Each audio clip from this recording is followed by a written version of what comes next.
Assalamualaikum warahmatullahi wabarakatuh. Gimana kabarnya anak-anak?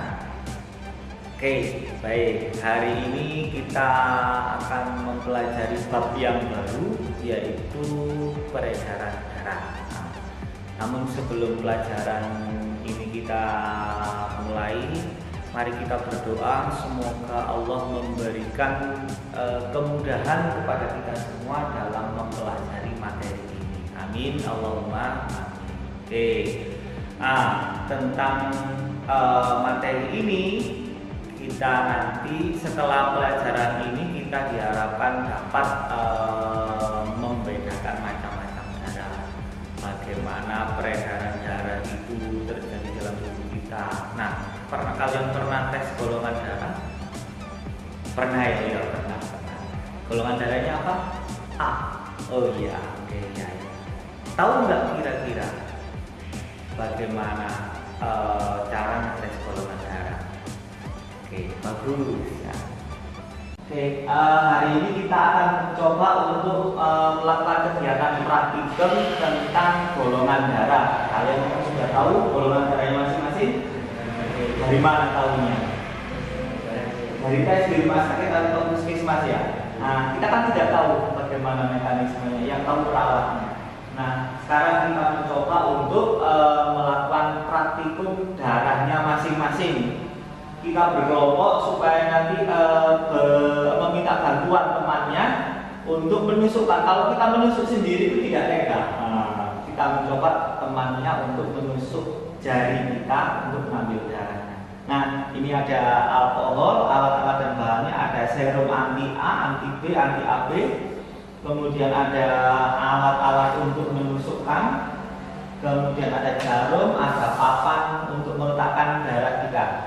Nah, di sini nanti kita pada lembar yang saya berikan itu ada langkah-langkahnya. Nanti kita ikuti langkahnya. Ya, oke. Kelompok putra dan kelompok putri. Nah, kita nanti bekerja bersama-sama. Setelah itu nanti kita akan diskusi. Silakan kalian mencoba untuk melakukan praktikumnya berkelompok.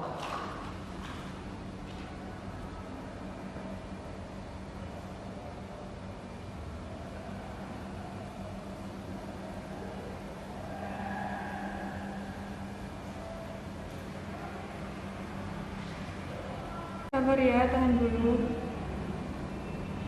Aduh.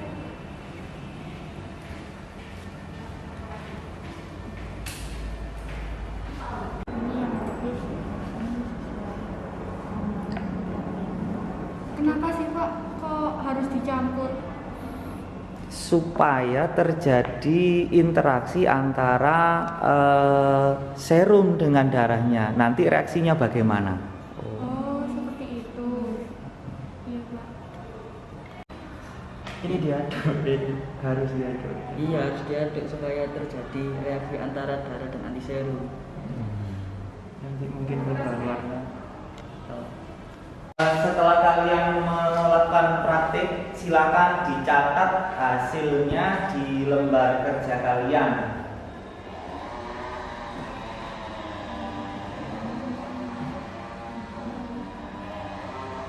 Nah, setelah itu kalian menentukan untuk golongan darahnya A, B, AB atau 0. Itu kalian silakan bisa browsing atau lihat di buku paket.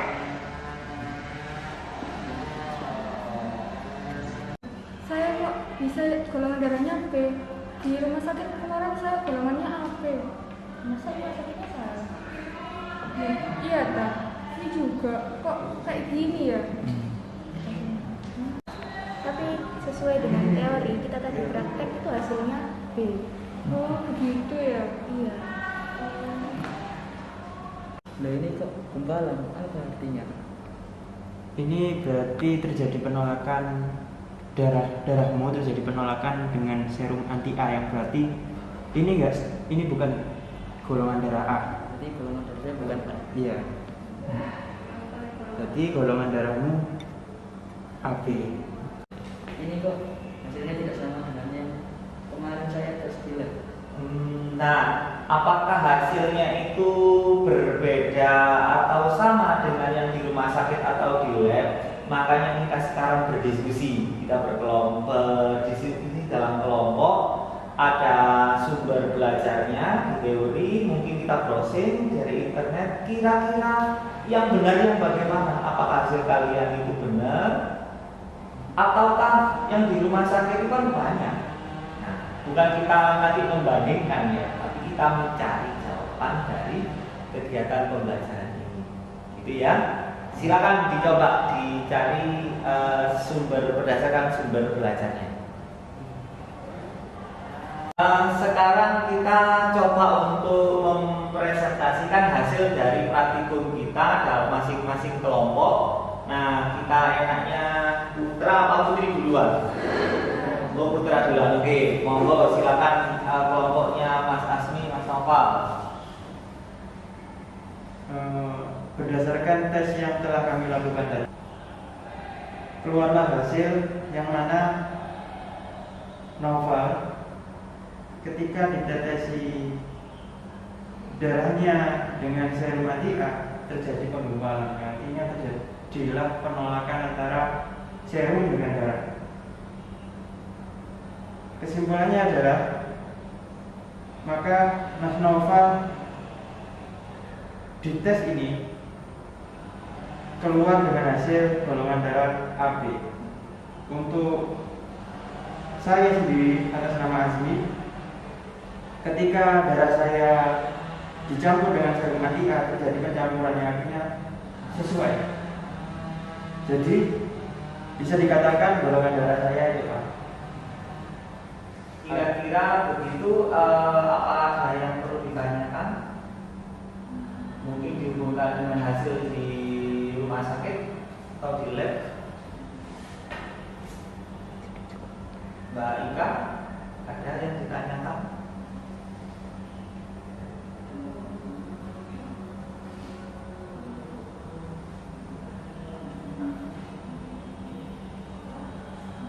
Atau mungkin Mbak Almaira tanya kira-kira apa yang dari hasilnya kelompok Putra?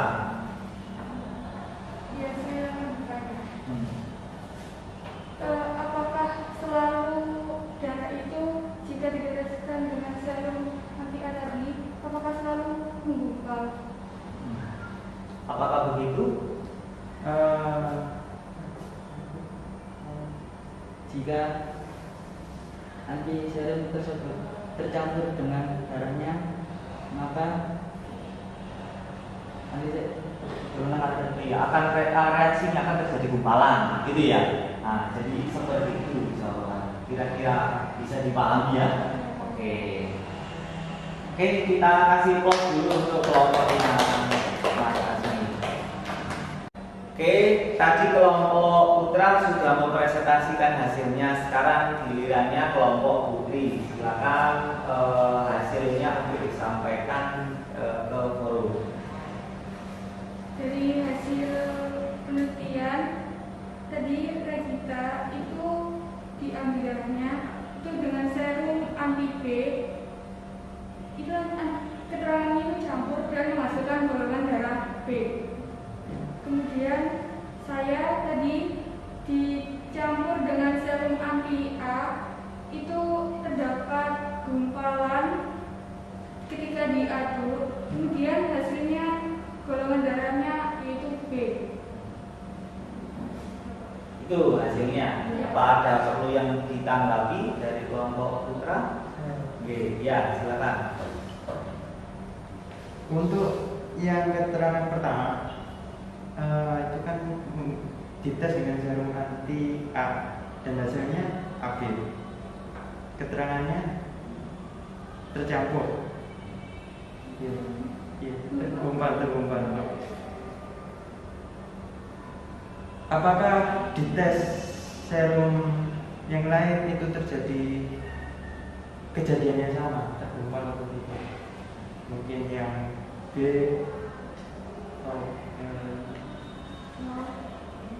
Menurut teori yang hasil praktikum ini, jika darahnya dicampur dengan serum anti A